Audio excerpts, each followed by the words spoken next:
Continuando nossas aulas sobre o livro do Apocalipse, daremos continuidade então às mensagens em que Jesus fala para João escrever às igrejas. Nós vimos na aula anterior a mensagem destinada à igreja de Éfeso e Esmirna. Hoje nós iniciaremos agora no capítulo 2, verso 12, a mensagem à igreja de Pérgamo. Ele diz: ao anjo da igreja de Pérgamo escreve: estas coisas diz aquele que tem a espada afiada de 2 gumes. Jesus aqui se apresenta de outra forma já. Então cada vez que ele vai falar para uma igreja, tem uma maneira de se apresentar. Então aqui ele se apresenta como aquele que tem a espada afiada de 2 gumes. Pérgamo. É importante descrever as características dessas cidades e dessas regiões.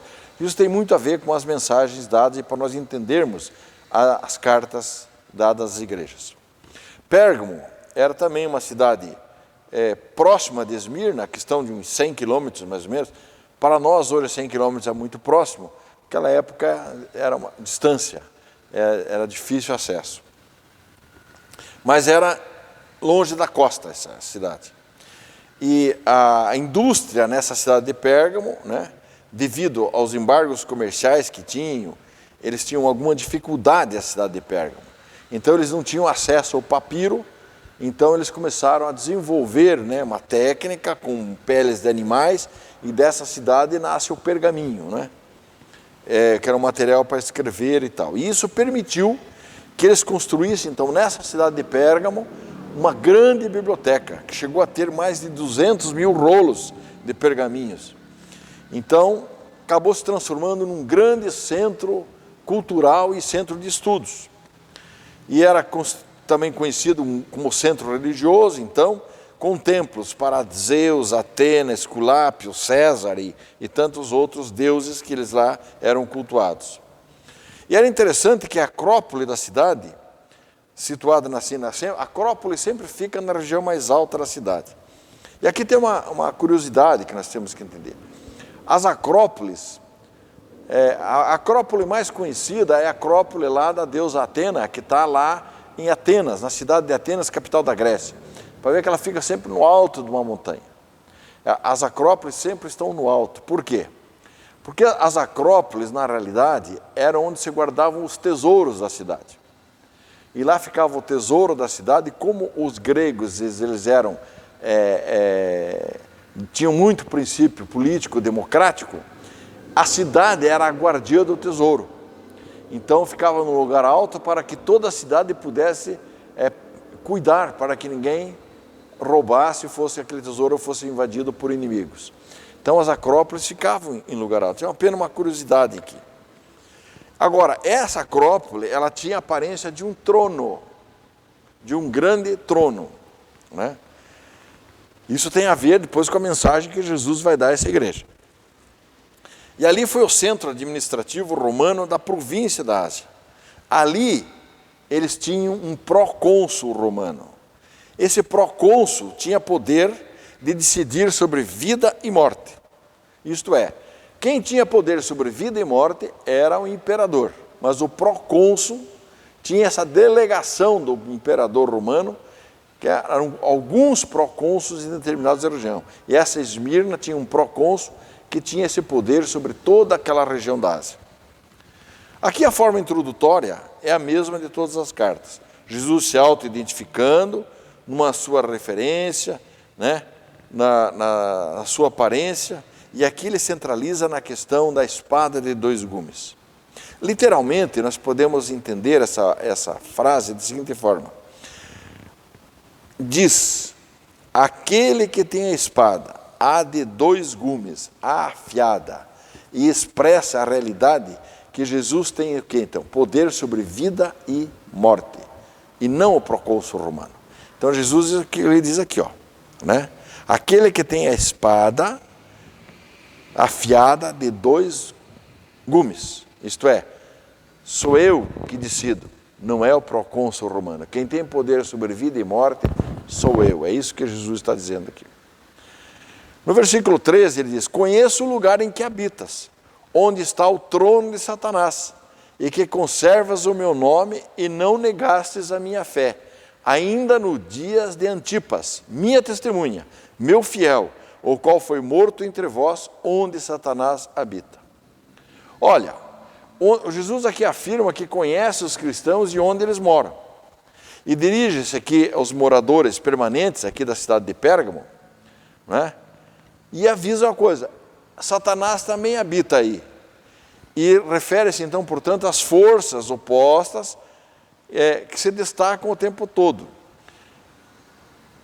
Jesus, em todo o livro do Apocalipse, procura contrastar, dar o contraste, né? Contrastar Deus e Satanás, o poder do bem e do mal. Essa luta eterna entre bem e a vitória do bem sobre o mal.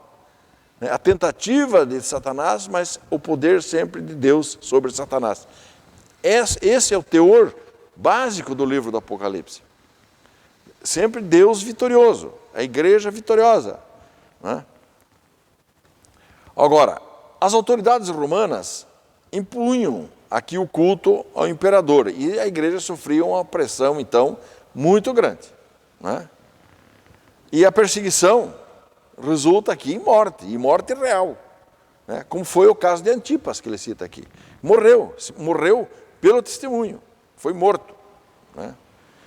Agora, Jesus exalta os crentes, aqueles que permaneceram firmes e continuaram leais a Ele. Isso envolve mais do que uma simples confissão do nome de Jesus. Ela inclui aqui uma vida em harmonia com as Escrituras e um caminhar nos passos de Jesus. Pedro nos dá um ensinamento importante nessa questão, que não basta testemunhar Jesus, mas nós temos que seguir os passos de Jesus, não é? Veja que ele diz, conheço o lugar em que habitas, onde está o trono de Satanás, isto é, a Acrópole tinha um formato de trono, ele diz, esse trono é o trono de Satanás, que conservas o meu nome e não negastes a minha fé. Isto é, não negas a minha palavra, né? Pedro nos ensina isso na sua primeira carta, capítulo 2, verso 21. Porquanto para isso mesmo fostes chamados, pois que também Cristo sofreu em vosso lugar, deixando-vos exemplo para seguirdes os seus passos. Não basta testemunhar de Jesus, falar de Jesus, eu tenho que andar como Jesus, seguir os passos de Jesus. Então é um elogio importante que Jesus dá à igreja de Pérgamo. Mas também, no verso 14, ele já começa a dar um puxão de orelha aqui, né, nos cristãos de Pérgamo. Verso 14, tenho todavia contra ti algumas coisas, pois tens aí os que sustentam a doutrina de Balaão, a qual ensinava a Balaque a armar ciladas diante dos filhos de Israel, para comerem coisas sacrificadas aos ídolos e praticarem a prostituição. Outro sim, também tu tens os que da mesma forma sustentam a doutrina dos nicolaítas. Volta a atenção dessa doutrina maléfica que invadia e estava sempre presente, querendo adentrar dentro das igrejas cristãs da época. Então Jesus aqui reprova cristãos em Pérgamo por causa de algumas fraquezas que eles demonstravam. Algumas. Às vezes as coisas podem ser postas em número, mas isso aqui não significa muito. No caso aqui, havia cristãos que tentavam minimizar a perseguição. E para agradar, pôr um pé no outro lado, às vezes iam também nos templos de César, tá certo? Comiam alimentos que eram sacrificados a ídolos, toleravam algumas coisas nas igrejas, né? Toleravam mestres que se introduziam pregando falsos evangelhos, falsas doutrinas. Era aqui é o seguinte, aqui é mais ou menos, os cristãos de Pérgamo eram aqueles cristãos politicamente corretos, como nós chamamos hoje em dia. Então, eu não quero desagradar, eu não quero criar problema, tá certo? Então, esse era o cristão de Pérgamo que Jesus está falando aqui. Parece que nós vemos isso nas igrejas hoje. O cristão que tem dificuldade de testemunhar. Ele é politicamente correto. Então eu começo a aceitar coisas erradas que vão entrando, tá certo?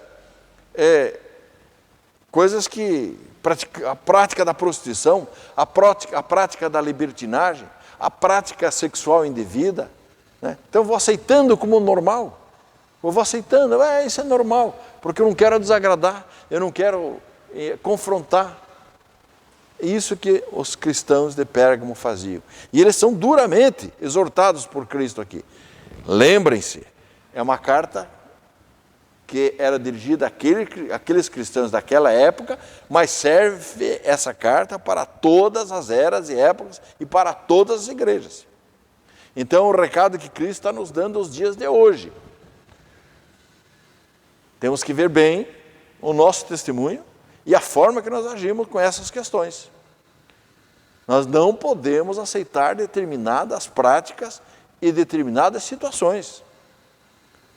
Tudo tem um limite. Tudo tem um limite. Nós não podemos permitir práticas erradas em nome do amor cristão. Não, nós somos o amor. Nós temos que receber todos com amor, temos que ter amor pelo próximo. É verdade. Mas o amor que nós temos que exercer sem ferir os princípios e as exigências que Cristo faz para a nossa vida. Sem abrir mão da nossa doutrina, sem abrir mão dos nossos princípios éticos, os nossos princípios da vida de cristão. Então, é isso que ele está chamando aqui. Então Jesus reprova por causa dessa fraqueza, por causa dessa titubeância de querer ser politicamente correto nessa região aqui. Ora, ele cita aqui Balaão. Nós sabemos o que Balaão fez, não é? Balaão não conseguiu por 3 vezes amaldiçoar o povo, porque não podia, porque ele sabia que ele não podia amaldiçoar a quem Deus já havia abençoado, não é? Isso ele já sabia. Por isso que maldição não pega no crente verdadeiro. Está bem escrito aqui, está bem claro. Maldição não pega em crente. Por quê? Porque você tem o Espírito Santo, você tem Deus com você, e que você é abençoado por Deus. Uma vez abençoado por Deus, ninguém mais pode amaldiçoar. Não há força, não há quem, nem Satanás, ninguém consegue te amaldiçoar. Agora, lembrem lá o episódio de Balaão. Ele não conseguiu amaldiçoar. O que ele fez? Seduziu os israelitas a cometerem adultério com quem? Com as mulheres midianitas. Seduziu os israelitas a comerem carne sacrificada aos ídolos e adorarem deuses pagãos.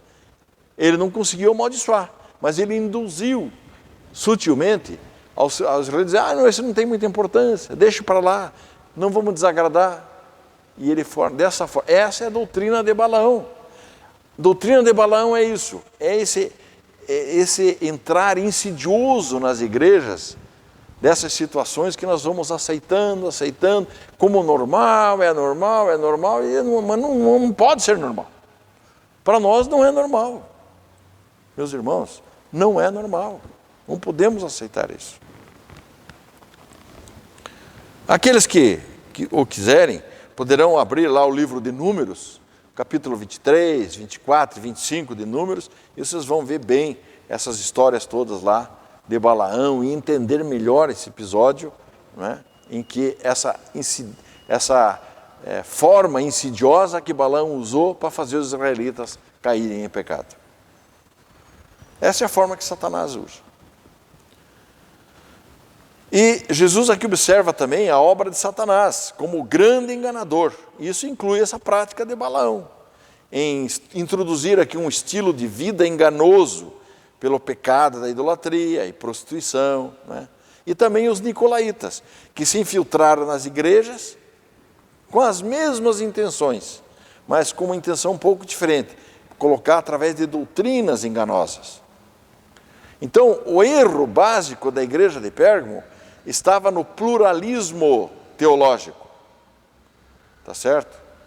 Ou seja, membros da igreja que defendiam o ecumenismo com práticas pagãs. Isso não é possível. Isso não é possível na igreja de Cristo. Cristo não aceita isso. Cristo não aceita esse tipo de prática. Então, podemos estar muito bem aceitos pela sociedade, mas estaremos sendo reprovados pelo Senhor da igreja. Portanto, no verso 16, o que ele diz? Arrepende-te, senão venho a ti sem demora, e contra eles pelejarei com a espada da minha boca. Ora, os cristãos de Pérgamo tinham que se arrepender. Se arrepender do quê? Por não terem tirado os nicolaítas e os seus seguidores do seu meio. Precisavam reconhecer o seu erro, porque Jesus odiava essas obras, e o povo deveria fazer o mesmo. E eles teriam um julgamento rápido e certeiro, não na segunda vinda de Cristo, mas imediatamente. E os nicolaítas, esses nicolaítas e que defendiam essas doutrinas, não é? Conheceriam Jesus como o Jesus guerreiro e declara guerra contra eles. E eles combaterá com a espada de 2 fios que sai da sua boca. E com essa espada ele elimina o ímpio. Termino no verso 17, o recado dessa igreja. Quem tem ouvidos, ouça o que o Espírito diz às igrejas.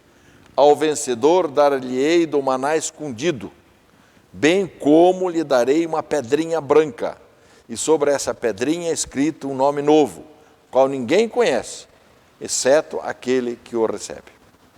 Depois dessa exortação, né, para ouvir, quem tem ouvidos ouça, que o Espírito diz à igreja, né, ao vencedor, aquele que perseverar, que se arrependesse, né, recebe aqui a promessa de receber o maná escondido e uma pedrinha branca, uma pedra branca. Os judeus tinham essa visão de que, com a vinda do Messias, eles comeriam do maná escondido. Maná escondido. O que é maná escondido? Maná escondido, podemos entender alguma coisa lá no versículo 16 do livro do Êxodo, nos versos 32 e 34. Disse Moisés: esta é a palavra que o Senhor ordenou. Dele encherás um gomer e o guardarás para as vossas gerações, para que vejam o pão com que vos sustentei no deserto, quando vos tirei do Egito. Disse também Moisés a Arão: toma um vaso, mete dele um gomer cheio de maná, coloca-lo diante do Senhor, para guardar-se as vossas gerações. E como o Senhor ordenara a Moisés, assim Arão o colocou diante do testemunho para guardar. Ora, Jesus chamou a si mesmo de o pão da vida. E fez esse contraste. Jesus faz esse contraste entre ele, o pão da vida, e o maná que foi oferecido lá no deserto. Que o maná era o pão da vida. Esse é o pão que de fato dava sustento aos israelitas. E para nós, o pão da vida é Jesus que nos dá o sustento espiritual. Esse maná escondido aos olhos dos ímpios. O que é maná escondido? Maná escondido é essa fé, esse alimento espiritual que eu tenho de Cristo, do pão da vida, que só tem quem conhece, só tem isso quem conhece Cristo, não é para os demais. O ímpio, ele não conhece isso, então ele é escondido do ímpio, porque isso é uma bênção espiritual que nós temos de ter o pão da vida para as nossas vidas. Isso é o maná escondido. Ele está à disposição de quem? Daqueles que depositam a fé em Cristo. Evangelho de João, capítulo 6, 48 e 50, o que Jesus fala? Eu sou o pão da vida. Vossos pais comeram o maná no deserto e morreram. Esse é o pão que desce do céu, para que todo aquele que dele comer não pereça. Então, entenderam bem o maná escondido? O que significado é maná escondido? Agora, a pedra branca, todo mundo quer saber da pedra branca. As pedras brancas aqui podem estar relacionadas com as pedras brancas que eram dadas nos tribunais para indicar a absolvição do réu na época, entre a pedra escura e a branca. Também a pedra branca servia para dar um acesso às festas, era tipo de um ingresso que eles faziam também. Então, provavelmente essa pedra branca tem esse significado da garantia de acesso ao banquete, à festa celestial que nós vamos ter, né? Ou também pode ser uma pedra branca, translúcida, preciosa, com o nome de Cristo gravado nela, como uma simbologia ao peitoral lá do sacerdote do Antigo Testamento, significando que o nome de cada crente, individualmente, está inscrito nessa pedra, tá certo? E que se encontra na presença de Deus. São essas as possibilidades de entender o significado aqui da pedra branca com o nome. Um nome que só aquele que o recebe conhece. Tiatira,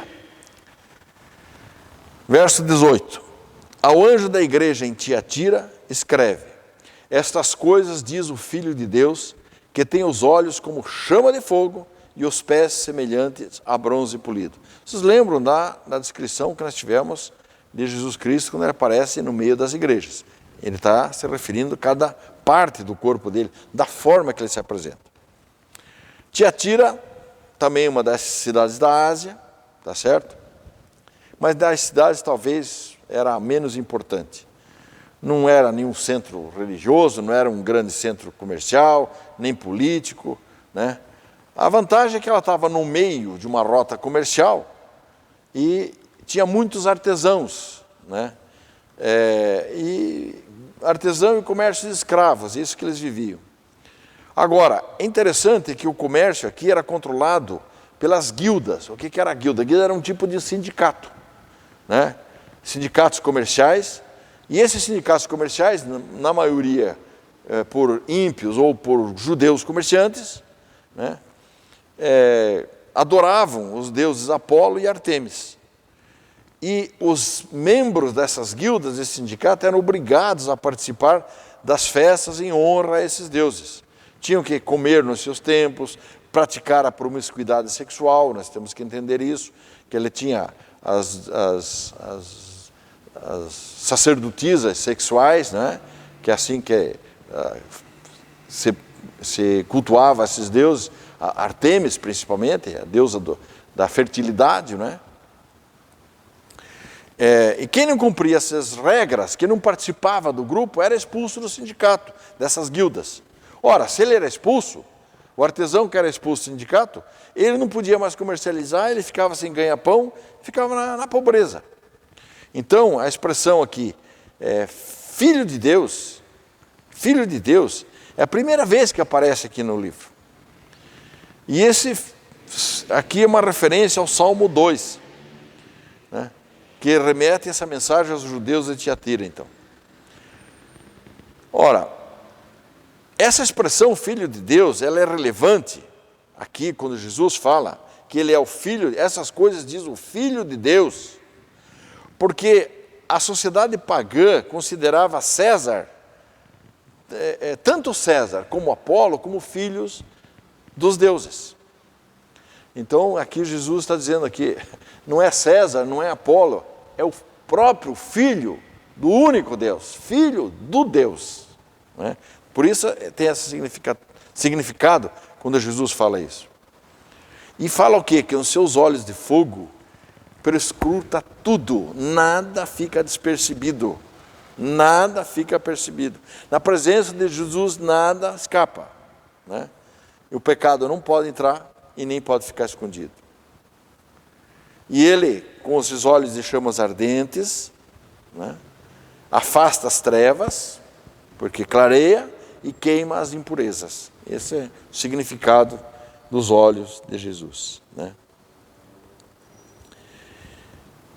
E com os seus pés que brilham igual a bronze polido, o que ele faz? Ele pisa os inimigos da fé cristã.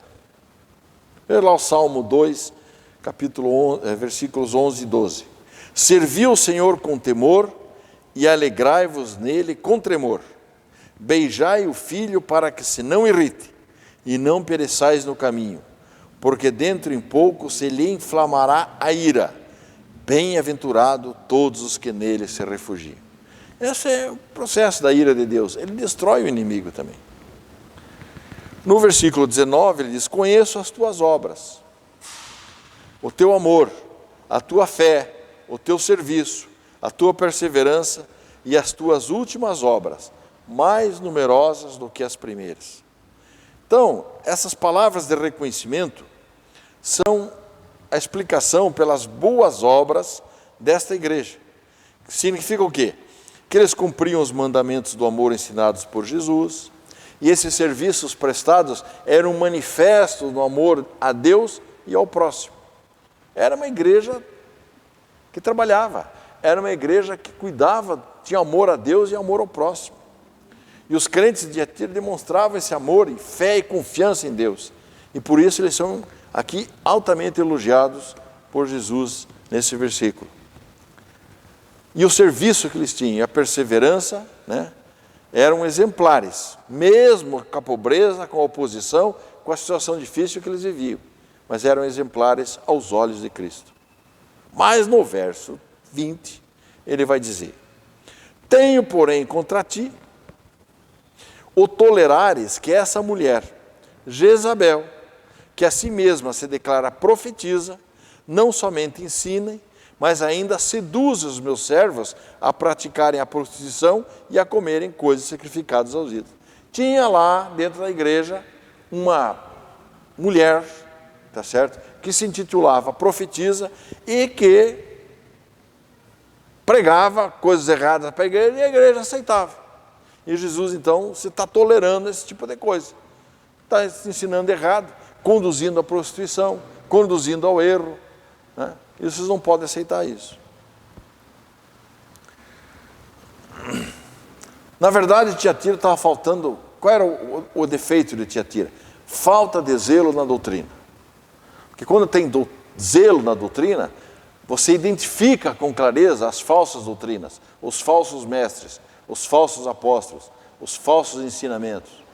Por isso nós temos que conhecer a doutrina bíblica, nós temos que entender a doutrina bíblica, para não sermos enganados por pregadores falsos, que muitas vezes podem adentrar as igrejas, sem dúvida nenhuma. E ele compara aqui a essa Jezabel, compara a Jezabel lá, da mulher do rei Acabe, tá certo?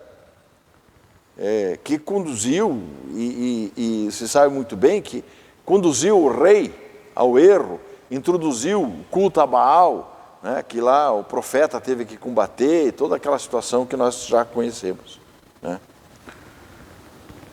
Os profetas gozavam assim de alto conceito na igreja primitiva. E são mencionados aqui em relacionamento estreito com os apóstolos, que supriam o quê?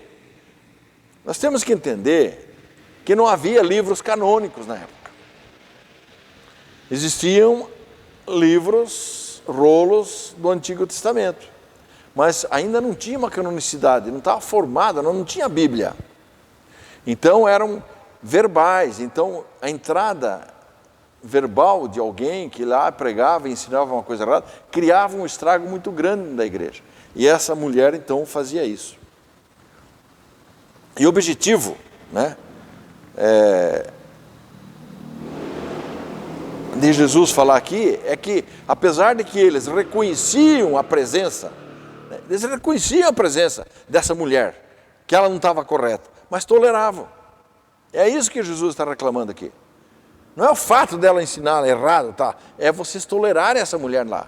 Tirem essa mulher de lá. É isso que ele está dizendo. Não deixem ela ensinar coisas erradas. Não deixem ela falar coisas erradas. Estão seduzindo vocês ao erro. Tudo aquilo que vem em desencontro à palavra de Deus é errado. Então, nós conhecemos e sabemos que nós devemos ser bereanos. Significa o quê? O estudo da palavra, conhecer bem a palavra, para filtrar aquilo que não é bom e não aceitar aquilo que é errado. Verso 21. Dei-lhe tempo para que se arrependesse. Ela, todavia, não quer arrepender-se da sua prostituição. Então essa passagem nos ensina que já fazia um tempo que essa profetisa estava na igreja. É isso que está dizendo. Dei tempo, ela não se arrepende, ela não muda. Provavelmente ela já tinha sido advertida, mas não tinha mudado o seu comportamento. Agora, sabemos que o Senhor não tarda com suas promessas. e sim é paciente e sempre adverte o pecador e dá oportunidade que o pecador se arrependa. Sempre. Deus sempre dá um tempo, Ele faz a advertência e dá um tempo para que você se arrependa e mude. Aí, se não for, daí você vai ver o que vai acontecer. Não é? Vejam lá, a segunda carta de Pedro, capítulo 3, 9, nos ensina isso. Não retarda o Senhor a sua promessa, como alguns a julgam demorada. Pelo contrário, Ele é longânimo para convosco, não querendo que nenhum pereça, senão que todos cheguem ao arrependimento. Isto é, Deus dá um tempo para que a igreja se arrependa. No verso 22, eis que apróstolo de cama, bem como em grande tribulação, os que com ela adulteram, caso não se arrependam das obras que ela incita. Matarei os seus filhos, e todas as igrejas conhecerão que eu sou aquele que sonda mentes e corações, e vos darei a cada um segundo as vossas obras. Ora, Deus promete aqui punir Jezabel, e punir com uma doença física. Não é? E o texto, talvez aqui, queira fazer até um contraste entre o leito de prostituição e o leito de enfermidade. Está certo? É isso que ele está fazendo aqui, né? Uma comparação. Vemos aqui um paralelo entre a mulher que seduz e aqueles que são seduzidos por ela. Né? E na cama e a aflição que eles terão. Em outras palavras, a mulher estava colhendo o que havia semeado, ela estava lançada no leito de enfermidade, tá certo? Já estava lançada nesse momento aqui, tá certo? E não mais foi dada oportunidade, e ela acabaria sendo levada à morte, inclusive com seus filhos e aqueles herdeiros que seguiam a doutrina dessa mulher. No entanto, aqueles que seguiam, né, se teriam a oportunidade de mudar. Né? Aqui, filhos, não é literal, né? Não é literal, mas sim os seguidores, tá certo? Nós temos que entender isso. O pecado do pai não passa para o filho. Então, aqui são filhos no sentido de seguidores, ok? Tá? Seguidores da falsa profetisa. No verso 24, diz assim: digo todavia a vós outros, os demais de Tiatira, há tantos quantos não têm essa doutrina e que não conheceram, como eles dizem, as coisas profundas de Satanás. Outra carga não jogarei sobre vós, tão somente conservai o que tendes até que eu venha. O texto aqui prossegue com uma mensagem de esperança aos demais membros dessa igreja. Aqueles membros que não seguiram os ensinos da profetisa, né? As quais, que mais falava das coisas profundas de Satanás do que dos apóstolos. Nós podemos observar em alguns pregadores, muitas vezes, que eles estão mais preocupados com Satanás do que com as coisas de Deus. Né? E ficam induzindo coisas e falando bobagens, muitas vezes, né? E induzindo o povo ao erro. Alguns intérpretes entendem que essa falsa Jezabel alegava que os seus ensinos levariam os seus seguidores a conhecerem os mistérios de Deus. Mas na realidade ela não fazia isso, não conseguia isso, sim, levava a conhecer os mistérios de Satanás. Quando fala aqui de outra carga, o texto não esclarece muito. Mas nós sabemos que no Concílio de Jerusalém foi estipulado, né, as coisas que os cristãos deveriam abster-se. Né? Por exemplo, eu não ia jogar outra carga, mas já sabiam que tinham coisas que eles não podiam fazer. O concílio da igreja já tinha resolvido o quê? Coisas sacrificadas a ídolos, sangue, carne de animais sufocados, relações sexuais ilícitas, né? Então, todas essas coisas já estavam definidas pela igreja. Então, Jesus aqui, eu não vou colocar uma carga mais em cima de vocês. Obedeçam aquilo que já está definido. Mas ele exorta uma coisa. Ele diz, não vou pôr uma outra carga. Não há nada que vocês tenham que fazer mais além do que vocês já fazem. Que deveriam fazer. Mas apenas sejam fiéis. Permaneçam fiéis na minha palavra. Na vida cristã. E afastem festas pagãs e imoralidade da sua vida. Né? E aqui ele fala uma coisa importante. Ele aponta até que eu venha. Isto é, ele já está apontando para a segunda vinda aqui. Né? E ele diz no verso 26. Ao vencedor que guardar até o fim as minhas obras, eu lhe darei autoridade sobre as nações, e com cetro de ferro as regerás e as reduzirá a pedaços, como se fossem objetos de barro. Então, o cristão vitorioso, aquele que não aceita o ensino da falsa profetisa, deveria guardar, né, as palavras e obras do próprio Cristo. Fazer a vontade de Deus revelada através da sua palavra significa o quê? Significa guardar obras e ensinos de Jesus até a consumação dos tempos. A autoridade aqui que Jesus promete aos seus seguidores é o mesmo termo usado antes da sua ascensão aos céus. É o mesmo termo. Lá em Mateus 28, 18, ele diz: toda autoridade me foi dada nos céus e na terra. Não é? E sabemos que os santos, os eleitos, julgarão e governarão as nações junto com Cristo. Segundo Paulo, na carta aos primeiros de Coríntios, capítulo 6, versos 2 e 3. Ou não sabeis que os santos hão de julgar o mundo? Ora, se o mundo deverá ser julgado por vós, sois acaso indignos de julgar as coisas mínimas? Não sabeis que havemos de julgar os próprios anjos? Quanto mais as coisas dessa vida. E termina com aquela exortação clássica já de Jesus, dizendo: assim como eu também recebi de meu Pai, dar-lhe-ei ainda a estrela da manhã. Quem tem ouvidos, ouça o que o Espírito diz às igrejas. Essa segunda promessa é a dádiva da estrela da manhã. E aqui é uma conexão sutil com o Salmo 2, nos versículos 8 e 9. Pede-me e eu te darei as nações por herança, e as extremidades da terra por tua possessão. Com vara de ferro as regerá e as despedaçarás como um vaso de oleiro.